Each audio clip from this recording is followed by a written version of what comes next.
Olá, muita gente faz a seguinte pergunta. Bem, se a Igreja Luterana confessa que somente a Escritura é a fonte e base de toda doutrina, daí é o famoso sola Escritura, né?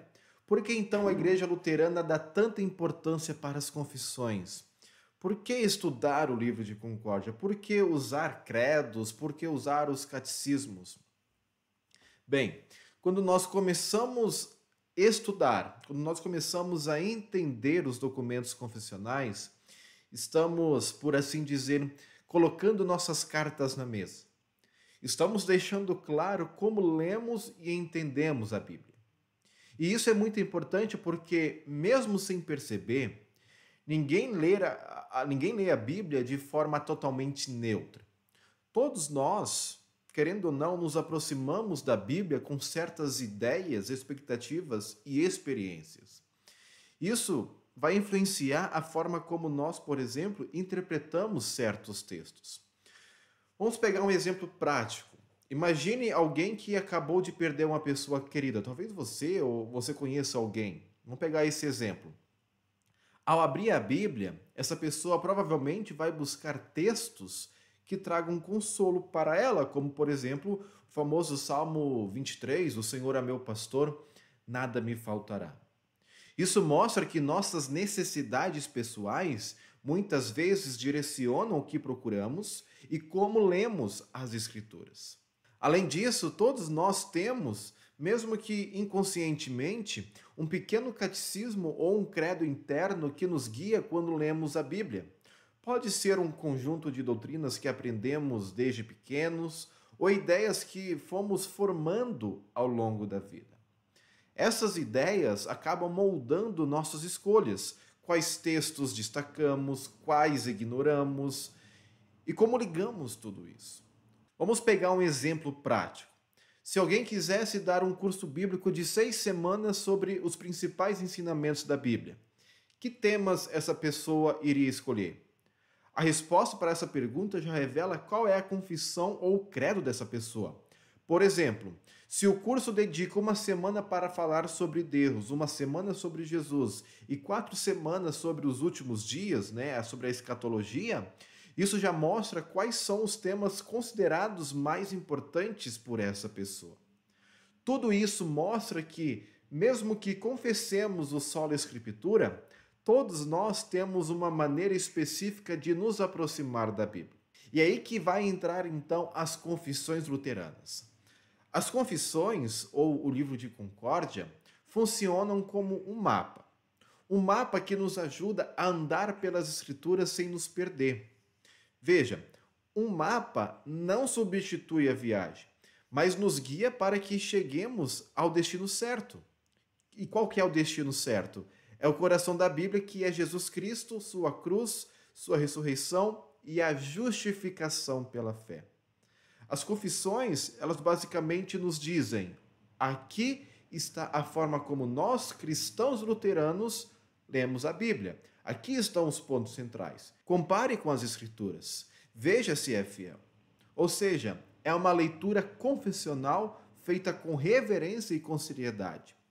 Imagine que você aí está planejando uma viagem, né? Hoje, talvez quase ninguém usa aí um mapa, hoje tudo ali no GPS, no Google Maps ou no Waze, né? Mas imagine que você planeja a viagem e pegue um mapa, né? Que vai mostrar ali os principais pontos turísticos da cidade. Alguns têm 5 estrelas, indicando ali que são os melhores, que não podem ser ignorados, né? Outros têm apenas uma estrela, né? Como se fosse uma recomendação. Se tivesse tempo, você pode visitar aqui. O mesmo vale para a leitura bíblica. Nem todos os temas bíblicos têm o mesmo peso. Nem tudo ocupa o mesmo lugar no centro da mensagem cristã. E as confissões ajudam a destacar o que é essencial. Vamos pegar o exemplo do Catecismo Menor.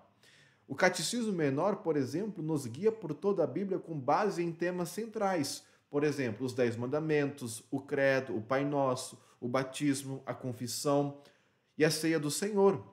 Veja os 10 mandamentos. Lutero começa explicando cada mandamento com uma frase-chave: devemos temer e amar a Deus. Isso mostra que o primeiro mandamento, não terás outros deuses, é o coração de todos os outros mandamentos. Na verdade, todos os outros mandamentos são desdobramentos do primeiro.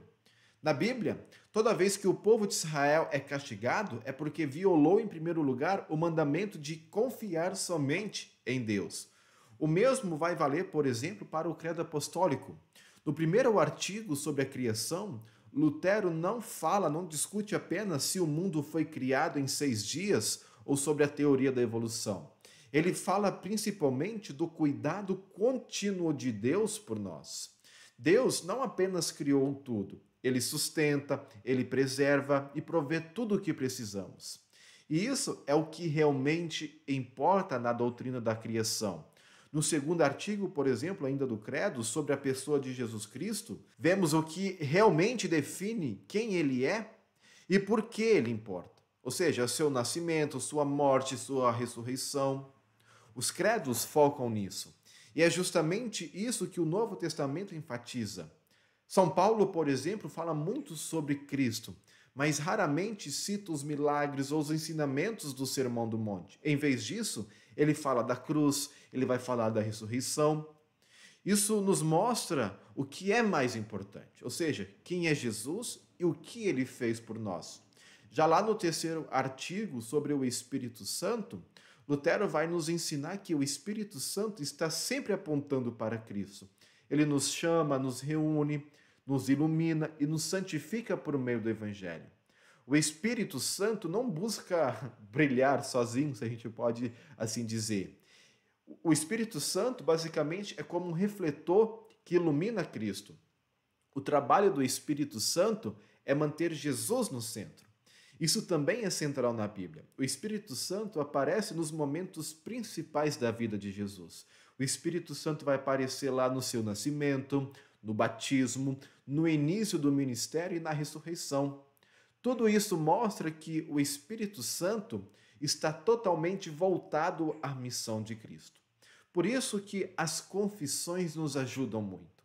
Elas funcionam como esse mapa ou até como a tampa de uma caixa de um quebra-cabeça. Não sei se hoje as pessoas costumam montar quebra-cabeça, mas imagine um quebra-cabeça com 1000 peças, por exemplo. Como saber onde encaixar cada parte? Olhando para a imagem na tampa. Se você tem uma peça azul e a imagem mostra que o céu está em cima e o mar embaixo, você sabe mais ou menos onde aquela peça pertence. Assim também as confissões nos ajudam a ver o que é central, o que é secundário e como tudo se conecta na mensagem da Bíblia. Durante a Reforma, isso foi muito importante. Por exemplo, havia quem dissesse que a salvação vem pelas obras da lei. Outros diziam que é só pela fé. E a Apologia da Confissão de Augsburgo, lá no artigo 4, vai mostrar como essas ideias se encaixam. As boas obras não são causa da salvação, mas são frutos da fé. A salvação é somente pela fé em Cristo. E as obras são resultados dessa fé como frutos que nascem de uma árvore saudável. Por isso, as confissões vão organizar os ensinamentos da Bíblia de forma clara. Elas vão ajudar a evitar os erros, as confissões vão ajudar a evitar os exageros ou as leituras isoladas que tiram os textos do seu lugar. É como disse Irineu, um teólogo aí do século II, ele dizia que os hereges usavam a Bíblia, mas montavam o mosaico de forma errada. Pegavam os versículos certos, mas criavam a imagem errada. Em vez de formar o retrato de Cristo, montavam um animal estranho. As confissões, então, nos ajudam a montar o mosaico certo, aquele que mostra Cristo no centro, como o Rei e o Salvador. Por fim, eu gostaria aqui de lembrar a você que um mapa não substitui a viagem. Ninguém compra, por exemplo, um mapa e depois decide não viajar porque já tem um mapa. O mapa, ele vai servir para guiar a caminhada. E as confissões vão fazer isso. Elas nos ajudam a andar pelas Escrituras com clareza, com segurança e com fidelidade, sem nos desviarmos do caminho. E mais do que isso, Elas nos conectam com todos os cristãos que ao longo dos séculos também caminharam pela palavra e confessaram a mesma fé. Por isso, que esse mapa seja uma bênção na sua caminhada também e que as confissões nos ajudem a enxergar cada vez mais o coração das Escrituras, que é Jesus Cristo, crucificado e ressuscitado por nós. Que Deus te abençoe.